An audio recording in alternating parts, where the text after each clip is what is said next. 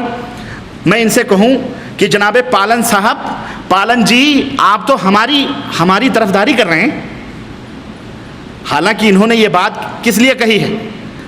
ہمیں بدنام کرنے کے لیے کہی. لیکن واللہ اللہ تعالیٰ کیسے کیسے حق زبان سے کہلوا لیتا ہے. ان سے میں کہوں کہ پالن جی یہ تو ہماری سچائی کی سب سے بڑی دلیل ہے کہ ہمارا مسلک زمین پر نہیں بنا، ہمارا مسلک عرش بری سے آیا ہے. ہمارا مسلک کہاں سے آیا ہے؟ عرش بری سے آیا ہے. اس کا بنانے والا نہ تو کوئی مولوی ہے، نہ تو کوئی ملا ہے، نہ ہی اس کا بنانے والا کوئی صوفی ہے، نہ اس کا بنانے والا کوئی امام ہے، بلکہ اس کا بانی خود اللہ تبارک و تعالیٰ ہے، اور جسے لے کر حضرت محمد الرسول اللہ صلی اللہ علیہ وسلم تشریف لائے. اسی لیے نہ ہماری کوئی جگہ ہے، نہ ہماری کوئی ہجری ہے، نہ ہماری کوئی تاریخ ہے، اور نہ ہی ہمارا کوئی بندہ ہے، نہ کوئی ہمارا امام ہے. امام ہمارا تو وہ ہے جسے اللہ عز و جل نے امام بنا کر کے، امام اعظم سید المرسلین بنا کر کے اس دنیا میں بھیجا. تو تم تو ہماری بات کر رہے ہو کہ یہ اہل حدیثوں کا تو کچھ پتہ لتا نہیں ہے. پتہ ہے، وہ پتہ کہاں ہے؟ تمہیں عرش سے ملے گا. زمین پہ تم ہمیں ڈھونڈتے ہو، ہم کہاں رکتے ہیں عرش و فرش کی آواز پر. اللہ اکبر. اور اللہ تعالیٰ کا یہی حکم ہے، کیا؟ اطیعوا اللہ واطیعوا الرسول. اور یہی ہمارا مسلک ہے. صحابہ، تابعین، فقہا، محدثین اور انگنت ائمہ دین سب اسی مسلک کے خادم ہیں. اور گستاخی معاف ہو تو ہم ان میں کسی کو بھی بانی مذہب ماننے کے لیے تیار، کسی کو بھی اپنے مذہب کا بانی تیار نہیں ہے. ان کی محبت و عقیدت ہمارا جزو ایمان ہے. ان کی عزت اور ان کا احترام ہمارے سر اور آنکھوں پر ہے. ان کے فرامین ہمارے لیے مشعل راہ ہوں، اور ان کے اجتہادات ہمارے لیے بہترین رہنما ہیں. لیکن انسانی تقاضے کے تحت جب کسی کی بات قرآن سے ٹکرائے گی، جب کسی کی بات نبی کے فرمان سے ٹکرائے گی، تو اللہ کا حکم ہوگا فردوہ الی اللہ والرسول، اسے اللہ اور اس کے رسول کی طرف لوٹا دو. ہم اسے قبول کرنے سے انکار کر دیں گے. ہم سے بلا دلیل فرد واحد کی تقلید کی توقع نہ رکھی جائے. ہم کسی امتی کو نبوت کے منصب پر بٹھانے کے لیے تیار اور اس کی اجازت دینے کے لیے تیار نہیں ہیں. یہ ہمارا مسلک ہے. اگر کسی کو برا لگتا ہے تو 100 بار برا لگے. سمجھ آئی کہ نہیں آئی؟ اور ایک اور پالن پوری صاحب نے اعتراض کیا ہے. فرماتے ہیں کہ آج تک اہل حدیث صاحبان میں ایسا کوئی عالم نہیں ہوا ہے کہ ان محترموں کی پیاس بجھانے کے لیے کوئی فقہ کی کتاب تیار کر دیتا کہ ان صاحبان کو حنفیہ شافعیہ کے دروازے پر بھیک مانگنے کو جانا نہ پڑے. آخر تم بھی فتویٰ لیتے ہو، حنفی شافعی کے دروازے پر بھیک مانگتے ہو، یعنی اہل حدیث بھکاری. مجھے ایک بات یاد آ رہی ہے کہ ایک دفعہ مختلف ملکوں کے سربراہوں کی میٹنگ تھی. کہاں؟ انگلینڈ میں. اور سب اپنے اپنے دستور پیش کر رہے تھے. سب اپنے اپنے دستور پیش کر، ہمارے ملک کا دستور یہ، ہمارے ملک کا دستور یہ، ہمارے ملک کا دستور یہ. سعودی عرب سے ملک عبدالعزیز رحمۃ اللہ علیہ، جو شاہ فہد کے باپ ہیں، وہ بھی اس سربراہی میٹنگ میں موجود تھے. جب سبھوں نے اپنا اپنا دستور پیش کیا تو ملک عبدالعزیز رحمۃ اللہ علیہ اٹھے اور انہوں نے قرآن کریم پیش کیا. انہوں نے کیا پیش کیا؟ اللہ اکبر. اللہ اس کی خبر روشن فرمائے. قرآن کریم پیش کر دیا اور کہا کہ اس کے ہوتے ہوئے ہمیں کسی دستور اور کسی نظام اور قانون کی ضرورت نہیں ہے. تو میرے بھائیوں سنو، قرآن اور حدیث کے ہوتے ہوئے ہمیں کوئی فقہ تیار کرنے کی، بولو، نہیں ضرورت ہے تمہارے فقہ کی. جس کا دستور قرآن ہو سنت ہو، اس کی ضرورت ہم مسئلہ بتانے کے لیے ہمارے مفتیوں کو الحمدللہ آج تک کوئی دقت پیش نہیں آئی ہے۔ اگر مسئلہ سمجھنے کے لیے ہم امام ابو حنیفہ یا امام شافعی کے دروازے پر بھیک مانگنے جاتے ہیں تو کیا ہوا؟ ہم فخر سے جائیں گے، اس میں ہمیں کوئی عار نہیں۔ کیوں؟ اس لیے کہ وہ ہمارے امام ہیں۔ وہ ہمارے کون ہیں؟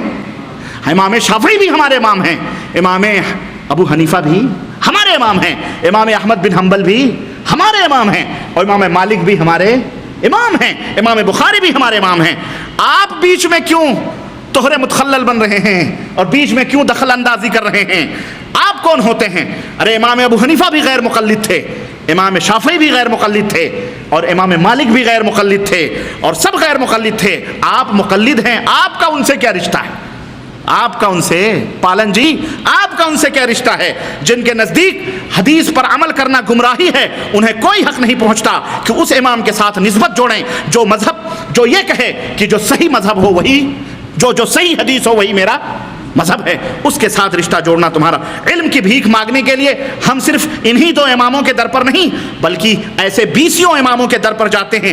حکمت کی بات مومن کی گمشدہ چیز ہے، وہ اسے جہاں سے ملتی ہے اسے حاصل کر لیتا ہے۔ البتہ تقلید شخصی کو، کسی ایک معین امام کی تقلید کے اوپر ہم لعنت بھیجتے ہیں، اور باقاعدہ بے شمار ثبوت ہیں۔ ہمارے ان اماموں نے بھی، اور امام ابو حنیفہ شافعی مالکی، ان اماموں نے بھی اپنی تقلید کو برا مانا ہے اور روکا ہے کہ لوگوں میری تقلید نہ کرنا۔ حضرت محمد الرسول اللہ صلی اللہ علیہ وسلم کی اتباع اور پیروی کا۔ اور میں تو یہ کہوں کہ یہ جو لوگ تقلید کے کینسر میں مبتلا ہیں نا، جن کو لاحقہ ہوا ہے تقلید کا، یہ دراصل وہ ہمارے ہی اماموں کی تقلید کرتے ہیں، کسی اور کی نہیں، ہمارے اماموں کی تقلید کرتے ہیں، اور ہمارے ہی بزرگوں کے ناموں پر ناجائز قبضہ اور اجارہ دار بنے بیٹھے ہیں۔ مثلا امام ابو حنیفہ رحمۃ اللہ علیہ کے متعلق ابھی میں نے بتلایا، ان کا فرمان ہے اذا صح الحدیث فهو مذهبی، جو بھی صحیح حدیث ہے وہی میرا مذہب ہے۔ میری بات قرآن و حدیث کے خلاف ہو، صحابہ کے خلاف ہو، دیوار پہ مار دو اور قرآن و حدیث کو لے لو۔ ان کا یہ مذہب ہے اور ان کا یہ فرمان ہے، در مختار کے اندر بھی لکھا۔ تو میں پوچھنا چاہتا ہوں، کیا یہ اہل حدیثیت نہیں ہے کہ قاضی ابو یوسف، جن کی وجہ سے فقہ حنفی متعارف اور نافذ ہوئی، ان کے متعلق تذکرۃ الحفاظ کے اندر امام ذہبی نے لکھا ہے کہ یحییٰ ابن یحییٰ تیمی نے امام ابو یوسف سے سنا کہ وہ اپنے وفات کے وقت فرما رہے تھے کل ما افتیت به فقد رجعت عنه الا ما وافق الکتاب والسنہ وفی لفظ الا ما فی القرآن واجتمع علیہ المسلمون، کہ میں مرنے کے وقت امام ابو یوسف نے کہا کہ میں اپنے ہر اس فتوے سے رجوع کرتا ہوں جو میں نے دیا ہے، سوائے اس کے جو قرآن و سنت کے موافق ہو، اور ایک روایت میں ہے سوائے اس کے جو قرآن پاک میں ہے اور جس پر مسلمانوں کا اجماع ہے۔ بتاؤ یہ غیر مقلدیت نہیں ہے تو اور کیا ہے؟ یہ اور کیا ہے؟ شاہ ولی اللہ اور شاہ اسماعیل دہلوی اور دونوں دادا پوتا یہ سب رفع دین کے قائل تھے، تقلید شخصی کے شدید مخالف تھے میرے بھائیوں۔ اور پالن صاحب فرماتے ہیں تقلید کے اس میں کہ دیکھو پیغمبر بھی 4 مشہور ہیں۔ دیکھو کیسے دھوکہ دیتے ہیں، کیا کہتے ہیں؟ پیغمبر کتنے مشہور ہیں؟ 4، حضرت داؤد، حضرت موسیٰ، حضرت عیسیٰ اور حضرت محمد صلی اللہ علیہ وسلم۔ اور کتابیں بھی 4 نازل ہوئی ہیں، کون سی؟ حالانکہ یہ ان کے جھوٹ ہے، کتابیں 4 ہی نہیں اور بھی نازل ہوئی ہیں، یہ کہو مشہور 4 کتابیں۔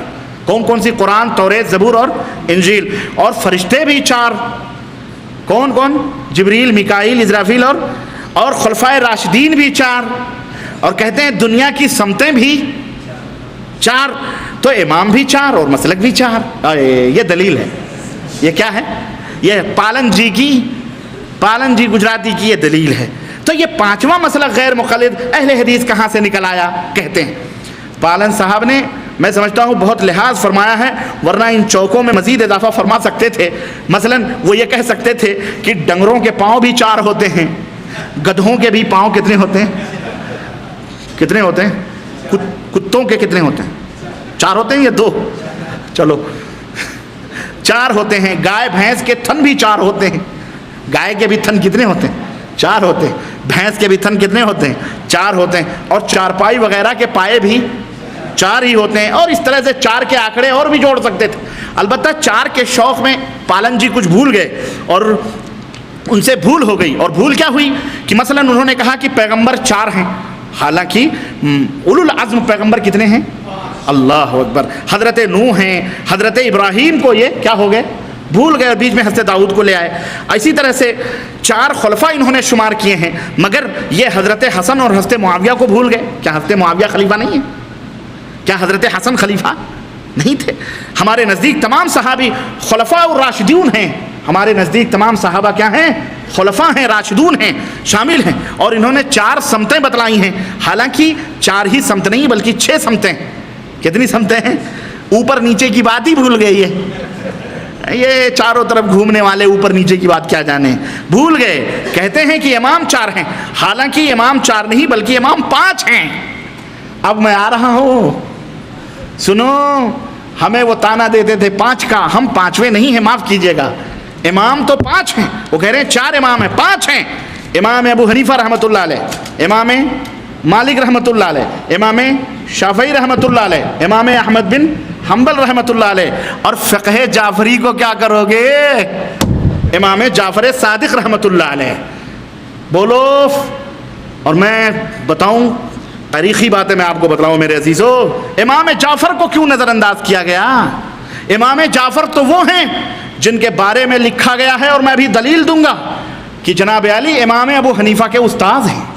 امام ابو حنیفہ کے کون ہیں؟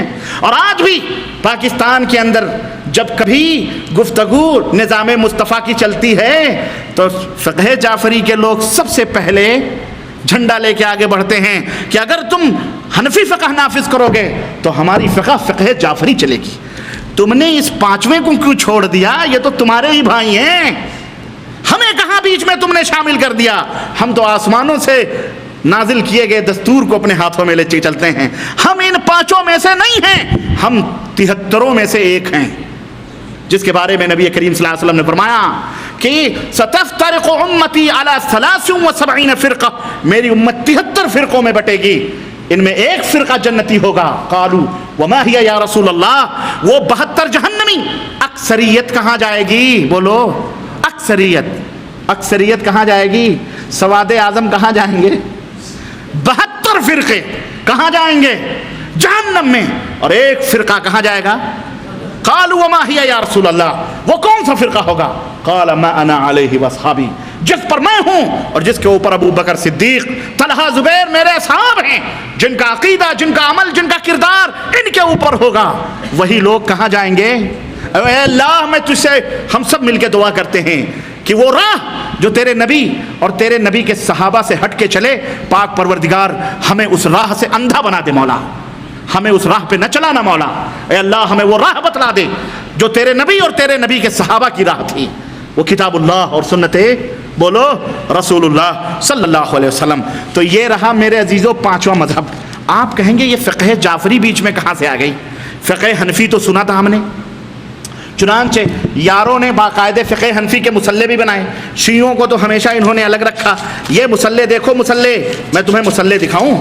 یہ دیکھو حرم کو کس طرح انہوں نے تقسیم کیا. یہ مسلح، یہ حرم ہے، اور حرم کو 4 حصوں میں بانٹا گیا ہے. کتنے حصوں میں؟ فقہ شافعی مسلح، حنفی مسلح، مالکی مسلح، حنبلی مسلح. اور اذان ہوتی تھی، اگر شافعی مسلک کا آدمی نماز پڑھاتا تھا تو پھر حنفی اور دوسرے بیٹھے رہتے تھے کہ ان کے پیچھے نماز. بولو. یہ حق کی دلیل ہے. بولو میرے بھائیوں مسلمانوں، یہ حق کی دلیل ہے. اس طرح سے میں اللہ رب العزت نے فرمایا رکوع کرو رکوع کرنے والوں کے ساتھ. جماعت کھڑی ہے، تم کیوں بیٹھے؟ نہیں ہم حنفی ہیں، ہم نہیں پڑھیں، ہم شافعی ہم نہیں پڑھیں. اور سنو ہمارے یہ مولانا ڈاکٹر محمد یوسف نگرامی صاحب ہیں، دارالعلوم دیوبند ندوۃ العلماء کے فارغ ہیں. یہ ان کی کتاب ہے، میں ان کی کتاب پڑھ رہا تھا. انہوں نے اس کے اندر رافضیت فقہ جعفری کیا ہے اس کی حقیقت بیان کی ہے، جو دارالعلومیہ دہلی سے چھپی ہوئی ہے یہ کتاب. اس کے اندر مجھے عجیب و غریب لگی. یہ خود بھی حنفی ہیں، یہ ڈاکٹر نگرامی صاحب بھی خود کٹر حنفی ہیں یہ، اس میں کوئی شک نہیں. لیکن وہی بات جو دوسروں کے لیے کہی جا رہی ہے، خود کے لیے آپ کیوں نہیں اس کو تسلیم کرتے؟ خیر، یہاں تو میں آپ کو بتلا رہا ہوں کہ کہہ رہے ہیں کہ اس موقع پر دوسری مثال پاکستان کی بھی دی جا سکتی ہے، جہاں نظام مصطفیٰ اسلامی نظام حکومت کے قیام میں یہی رافضی ٹولے روڑے اٹکا رہے ہیں، اور برابر اعلان کر رہا ہے کہ اگر ملک میں فقہ جعفری نافذ نہ کی گئی تو وہ ملک کی اینٹ سے اینٹ بجا دیں گے، ملک کی اینٹ سے اینٹ بجا دیں گے۔ لکھتے ہیں کہ یہاں پر یہ بات قابل ذکر ہے کہ انگریز سامراج کے تسلط کے دوران اس قسم کا کوئی مطالبہ نہیں کیا گیا۔ قیام پاکستان کے بعد سے صدر ضیاء الحق تک صدور یا سربراہان مملکت سے ملک میں فقہ جعفری کے نفاذ کا مطالبہ نہیں کیا گیا، کیونکہ صدر ضیاء سے پہلے کے بعد سربراہ مملکت بذات خود رافضی تھے اور فقہ جعفری کے نفاذ کے بغیر وہ ملک میں رافضی تہذیب کی تبلیغ کر رہے تھے۔ صدر یحییٰ کی رافضیت میں کوئی شک نہیں، صدر بھٹو کے بارے میں اکثریت کی یہی رائے ہے۔ بیگم نصرت بھٹو کے بارے میں کسی کو کوئی اختلاف نہیں، ہر شخص جانتا ہے کہ یہ ایرانی الاصل رافضی خاتون ہیں۔ لیکن اب یہاں پر یہ سوال پیدا ہوتا ہے کہ رافضی فقہ جعفری کی تشہیر اور اس کے نفاذ کا مطالبہ کیوں کر رہے ہیں؟ اور میں اگر یہی سوال آپ سے کروں کہ پاکستان کے اندر اگر نظام مصطفیٰ کے نام پر اور دین اسلام کے نام پر اگر حنفی یہ کہیں، مولانا مودودی سے پوچھا گیا کہ اگر اسلام آ گیا، سربراہان نے پوچھا کہ اگر اسلام آیا تو کون سا اسلام آئے گا؟ شافعی کا آئے گا کہ مالکی کا آئے گا کہ حنبلی کا آئے گا؟ کہنے لگے حنفی کا آئے گا۔ کون سا آئے گا؟ کون سی فقہ، کون سی شریعت نافذ ہوگی؟ کہنے لگے حنفی شریعت۔ مولانا مودودی نے کہا، لکھا اپنی کتاب میں کہ حنفی شریعت نافذ ہوگی۔ تو اگر تم حنفی شریعت نافذ کرو اور یہ جو ہے شیعہ جو وہاں تعداد میں ہیں، بہرحال موجود ہیں، اگر یہ بتاؤ فقہ جعفری نافذ کریں تو پھر کیا تکلیف ہو رہی ہے؟ کہہ رہے ہیں یہ کون سی فقہ نافذ کریں؟ رافضیوں کا عقیدہ ہے کہ یہ ایسے ہیں ویسے ہیں، اور میں کہوں ہمارے ملکوں کے حنفیوں کا کیا عقیدہ ہے؟ معاف کیجئے گا، ہم رافضیوں کے عقیدوں کو صحیح نہیں بتا رہے ہیں، غلط بتلا رہے ہیں، سمجھتے ہیں۔ کہتے ہیں کہ رافضی ائمہ نے تاریخ کے کسی بھی دور میں دین کا نفاذ نہیں کیا، بلکہ اپنے حامیوں کو عوام کا اتباع کرنے کی بہرحال یہاں پہ مناقب ابو حنیفہ کے کہتے ہیں کہ البزاری نے اپنی کتاب مناقب الامام ابو حنیفہ میں لکھتے ہیں کہ امام جعفر کے شاگردوں میں اسلامی فقہ کے بڑے جید عالم رہے، جن میں کہ قابل ذکر امام ابو حنیفہ، امام مالک اور سفیان ثوری ہیں۔ انہوں نے یہ بھی بیان کیا ہے کہ استاد اور شاگردوں کے درمیان باہمی محبت اور احترام تھا، اور امام جعفر امام ابو حنیفہ کے بارے میں کہا کرتے تھے کہ وہ شہر میں سب سے بڑے فقیہ ہیں۔ اور اب انہی بزازی نے خود امام جعفر کے بارے میں ان کے شاگرد امام ابو حنیفہ کی رائے بھی سنی ہے، وہ رائے دیے ہوئی ہیں۔ بہرحال کہتے ہیں کہ امام صاحب بڑے ہی اچھے تھے۔ امام جعفر صادق جو تھے وہ قرآن کریم کی تلاوت کرتے تھے، ہمیشہ حضور کا ذکر باوضو ہو کر کرتے تھے، کبھی فضول کی باتیں نہیں کرتے تھے۔ کہتے ہیں کہ یہ روایتیں اگر استاد اور شاگردوں کے مابین قائم باہمی تعلق اور احترام کی نشاندہی کرتی ہیں تو ان فقہی اختلافات کی طرف بھی اشارہ کرتی ہیں جو استاد اور شاگردوں کے درمیان پائے جاتے تھے، جو آج بھی ایک اچھے تعمیری اور صحت مند تحقیقی کام کا موضوع بن سکتے ہیں۔ المہم کہتے ہیں کہ نام نہاد فقہ جعفری کا اگر آپ مطالعہ کریں تو سنو ذرا، اگر فقہ جعفری کی رد کر رہے ہیں یہ کون؟ حنفی فقہ کے ماننے والے ڈاکٹر محمد یوسف نگرانی صاحب کہہ رہے ہیں کہ اگر نام نہاد فقہ جعفری کا اگر آپ مطالعہ کریں تو واضح ہوگا کہ جھوٹ، افتراء، قلمی اور فکری گستاخی اور بد تہذیبی پر مبنی طلسماتی اور خرافاتی مسائل جنہیں رافضی فقہ جعفری کا نام دیتے ہیں اس کا لب لباب حسب ذیل ہے۔ نمبر 1 عقیدہ امامت، جو رافضیت کی بنیاد اور اساس ہے، جس کے سلسلے میں آپ گزشتہ صفحات میں پڑھ چکے ہیں۔ یہاں پر اتنا کہنا کافی ہے کہ عقیدہ رافضی مذہب کا رکن ہے، امامت کا عقیدہ جو ہے یہ مذہب کا رکن ہے، اور ان کے نزدیک نبوت سے بھی نعوذ باللہ بالا تر۔ المہم وہ کہتے ہیں کہ امام اور قرآن، رافضیوں کا عقیدہ ہے کہ اللہ کی کتاب قرآن اور امام قرآن ناطق ہے، اور قرآن کی وضاحت اور تفسیر کے سلسلے میں امام کا کردار حضور کے کردار کی طرح ہے۔ آج یہی عقیدہ ہمارے یہاں بھی رکھا جاتا ہے۔ یہ اور بات ہے، واضح نہیں، چپکے کہ تم نہیں قرآن سمجھ سکتے۔ ائمہ جو تھے وہی امام ابو حنیفہ، امام شافعی، مالکی، انہوں نے ہی قرآن کہتے ہیں باطن، قرآن باطن۔ چونکہ رافضیوں کو قرآن میں کوئی بھی ایسی آیت نہیں ملی جو ان کے عقیدہ امامت تائید کرے، تو انہوں نے اس گمراہ عقیدے کو ثابت کرنے کے لیے قرآن کی تعویلیں کرنی شروع کر دی۔ اور آج یہی ہو رہا ہے، جو رافضی کر رہے ہیں جو یہی کر رہے ہیں ہمارے یہاں حنفی لوگ۔ کہتے ہیں یہاں تک دعویٰ کیا کہ قرآن کا 3/4 ان کے اور ان کے عقیدے کی تائید میں ہے۔ المہم یہاں پہ فقہ جعفری کا ایک واقعہ بیان کرتے ہیں کہ فقہ جعفری کے اندر ایسی باتیں لکھی ہوئی ہیں استغفر اللہ کہ وہ جو ہے امام جعفر صادق اس کا حکم نہیں دے سکتے۔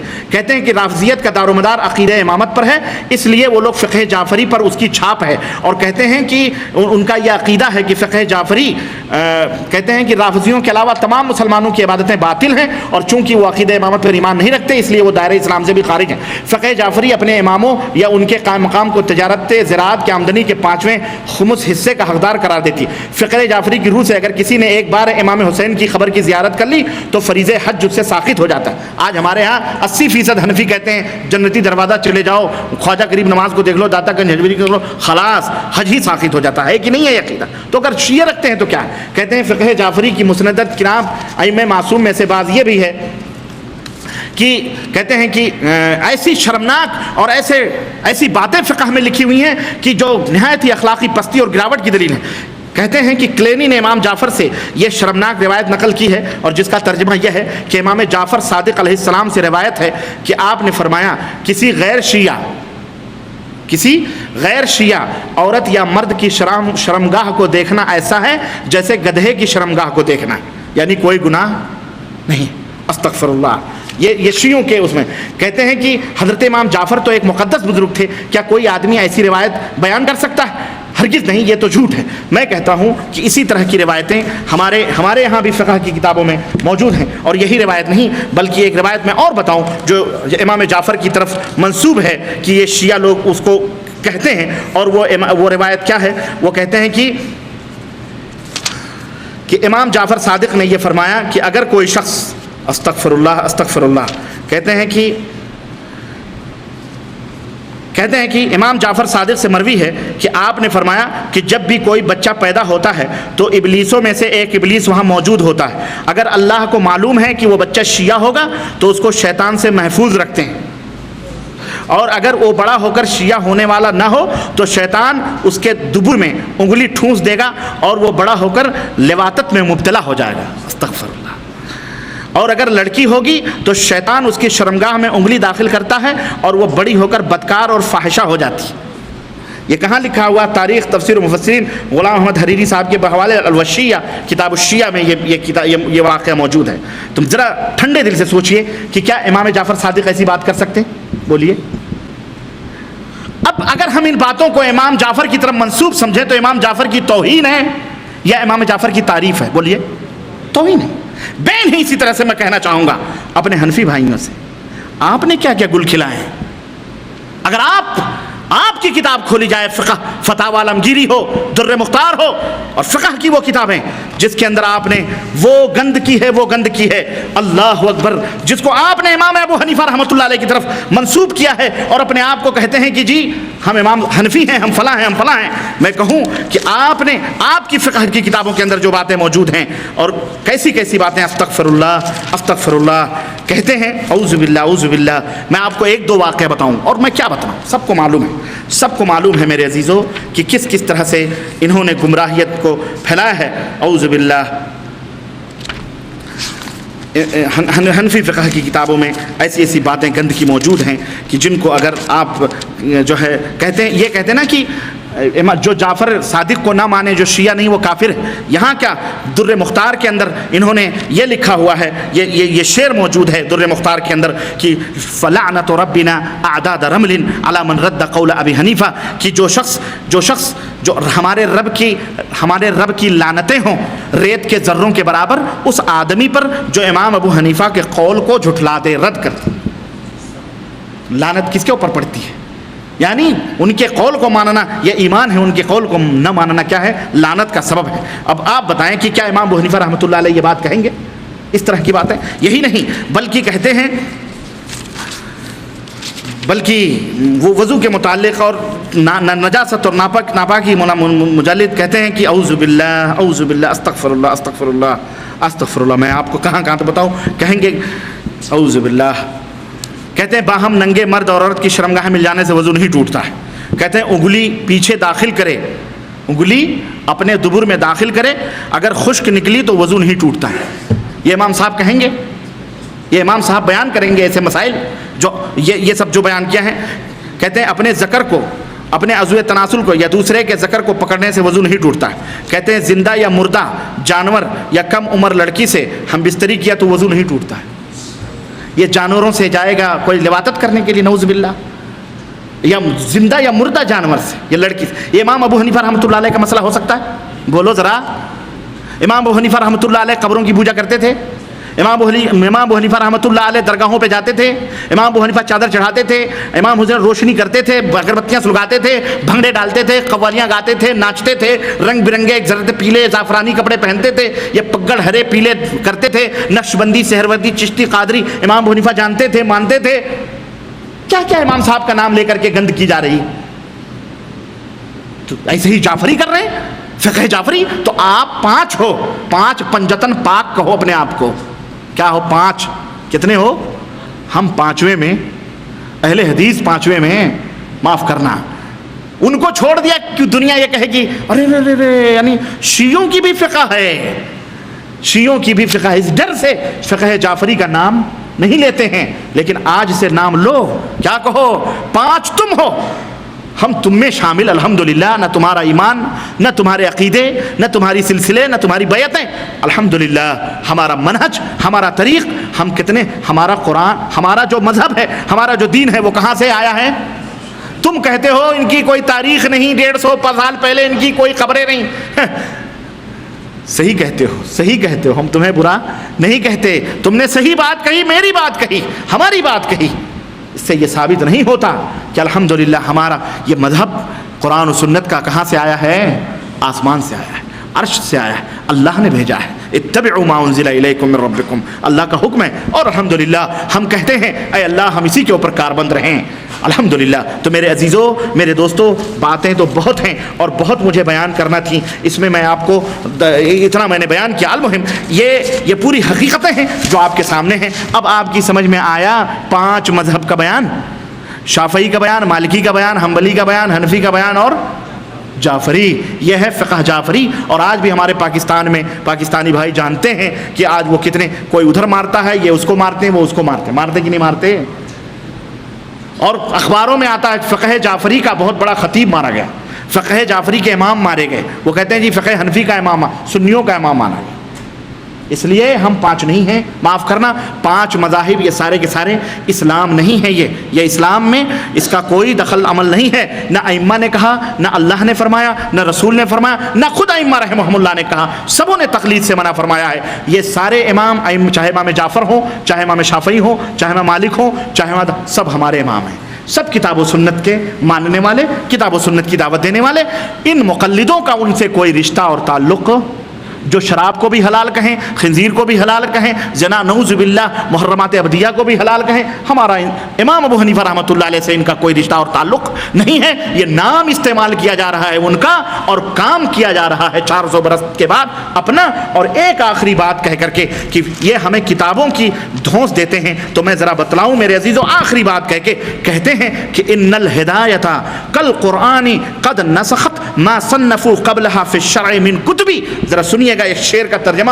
ہدایہ بڑی معرفت الآراء کتاب ہے، تمام دیوبندی، حنفی، مولوی، بریلوی سب پڑھتے ہیں، ہم نے بھی پڑھی ہے. اس میں لکھا ہوا ہے کہ ہدایہ قرآن کی طرح ہے.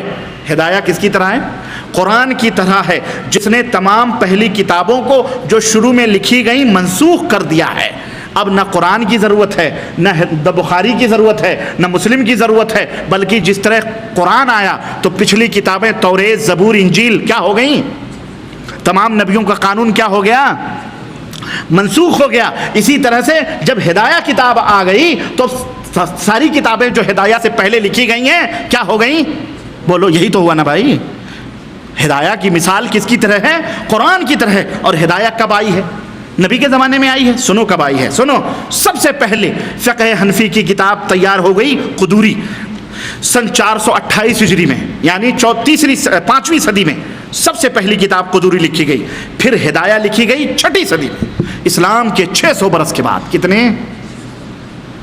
600 برس پہلے کی جتنی بھی کتابیں ہیں ہدایہ کے لکھتے ہی سب کیا ہو گئیں؟ بولو، سب منسوخ ہو گئیں.